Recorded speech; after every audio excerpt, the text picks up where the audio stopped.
নমস্কার, পূজাঘর চ্যানেলের নতুন একটি ভিডিওতে আপনাদের সকলকে স্বাগত। অশোক ষষ্ঠীর কয়েকদিন পরেই আসতে চলেছে নীল ষষ্ঠীর ব্রত। চৈত্র সংক্রান্তির আগের দিন পালিত হয় এই নীল ষষ্ঠীর ব্রত। সন্তানের মঙ্গল কামনায় এই ব্রত পালন করে থাকেন বাঙালি মায়েরা। কথায় আছে, নীলের ঘরে দিয়ে বাতি জল খাও পুত্রবতী। কথায় শুধু পুত্রের কথা উল্লেখ থাকলেও পুত্রকন্যা উভয়ের মঙ্গল কামনাতেই এই ব্রত করে থাকেন প্রত্যেক মায়েরা। চলুন বেশি দেরি না করে আজকের ভিডিওতে আমরা জেনে নেব এই বছর অর্থাৎ 2026 সালে নীল ষষ্ঠীর ব্রত আপনারা কবে পালন করবেন, নীল ষষ্ঠী তিথি কখন শুরু হচ্ছে, কখন শেষ হবে, কোন সময়টি সবথেকে শুভ সময় এই নীল ষষ্ঠীর ব্রত পালনের জন্য ও পুজো করার জন্য। এছাড়াও নীলের ঘরে বাতি দেওয়ার সবথেকে শুভ সময় কখন রয়েছে, নীল ষষ্ঠীর ব্রত পালন করতে আপনাদের কি কি উপকরণের প্রয়োজন এবং কি নিয়ম মেনে আপনারা পুজো করবেন ও পুজো করার সময় কি মন্ত্র উচ্চারণ করবেন, সমস্তটাই আমরা আজকের ভিডিওটির মাধ্যমে জেনে নেব।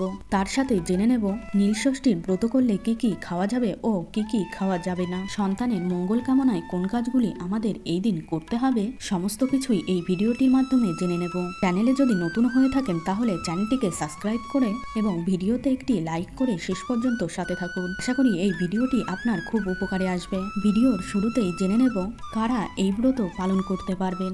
মায়েরা সন্তানের মঙ্গল কামনায় এই ব্রত পালন করে থাকেন। শুধু মায়েরাই নন, বিবাহিত যে কোনো মহিলারা সন্তানের মঙ্গল কামনায় এই ব্রত পালন করতে পারেন। বিবাহিত ছাড়াও অবিবাহিত মহিলা পুরুষ শিব ভক্ত হিসাবে এই দিন নিষ্ঠা ভরে দেবাদিদেব মহাদেবের পূজা করতে পারেন। চলুন এবার জেনে নেওয়া যাক যে এই নীল ষষ্ঠীর ব্রত পালনের সঠিক সময় কি রয়েছে। সাধারণত চৈত্র সংক্রান্তির আগে অর্থাৎ চড়ক উৎসবের আগের দিন নীল ষষ্ঠীর ব্রত পালিত হয়।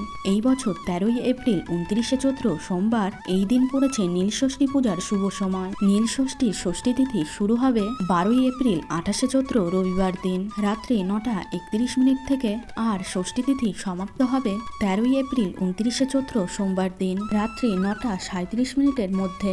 অর্থাৎ উদয়া তিথি অনুযায়ী 29শে চৈত্র 13ই এপ্রিল সোমবার এই দিন সারাদিনই কিন্তু ষষ্ঠী তিথি থাকছে। আপনারা এই দিন সন্ধ্যার সময় পুজো করতে পারেন। নীলের ঘরে বাতি জ্বালানোর শুভ সময় রয়েছে 29শে এপ্রিল সোমবার দিন বিকেল 5:02 থেকে সন্ধ্যা 7:15 পর্যন্ত এই শুভ সময় থাকছে। এই সময়ের মধ্যে আপনি পুজো করতে পারেন ও নীলের ঘরে বাতি জ্বালাতে হবে। যার যতগুলি সন্তান রয়েছে সে ততগুলি প্রদীপ বা মোমবাতি জ্বালাবেন দেবাদিদেব মহাদেবের সামনে। এই দিন পুজোর পরে কিন্তু আপনারা অন্ন গ্রহণ করতে পারবেন না, আর কোনো রকম আমিষ আহারও গ্রহণ করতে পারবেন না। যদি পুজো করেন তাহলে আগের দিনও আপনাদের সংযম বহন করতে হবে। আর যেই দিন উপোস করছেন সেই দিন ফল, সাবু ও ময়দার তৈরি যে কোনো খাবার খেতে পারেন। এমনকি খাবারে নর্মাল লবণ ব্যবহার করবেন না, সিন্দুক লবণ ব্যবহার করবেন। এবার জেনে নেওয়া যাক নীল ষষ্ঠীর পুজো করতে আপনাদের কি কি উপকরণ প্রয়োজন। যেমন কাঁচা দুধ, ঘি, দই, মধু, চিনি, এই সমস্ত উপকরণ দিয়ে বানাতে হবে পঞ্চামৃত, যেটি লাগবে পূজার সময়। গঙ্গা জল, বেলপাতা, চন্দন, আতপ চাল, নীল রঙের অপরাজিতা ফুল, ধুতরা ফুল এবং ধুতরার ফল, আকন্দ ফুলের মালা, এছাড়াও শিবের পছন্দের যে কোনো সাদা ফুল আপনারা পুজোয় ব্যবহার করতে পারেন। আর যে কোনো 5টি ফল, আপনারা যদি 5 ফল না দিতে পারেন তাহলে 1টি বা 3টি ফলও দিতে পারেন।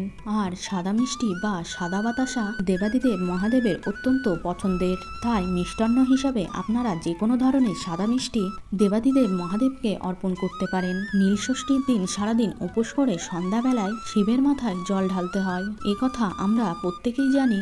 প্রথমেই কিন্তু আপনারা জল অভিষেক করে নেবেন। ওং নমঃ শিবায় এই মন্ত্রটি উচ্চারণ করে 3 বার গঙ্গা জল দিয়ে অভিষেক করে নেবেন। তারপর শিবলিঙ্গে আপনারা ঘি, মধু মাখিয়ে নেবেন। তারপর দুধ অভিষেক করতে পারেন অথবা পঞ্চামৃত দিয়ে শিবলিঙ্গে অভিষেক করাতে পারেন। পঞ্চামৃত বলতে আমরা আগেই 5টি উপকরণের নাম বলে দিয়েছি। এই 5টি জিনিস মিশ্রিতই পঞ্চামৃত। এরপর আপনারা সেই দুধ দিয়ে অভিষেক করাবেন ওং নমঃ শিবায় মন্ত্রটি 3 বার বলে। তারপর শিবলিঙ্গে পরিষ্কার গঙ্গা জল দিয়ে অভিষেক করাতে হবে।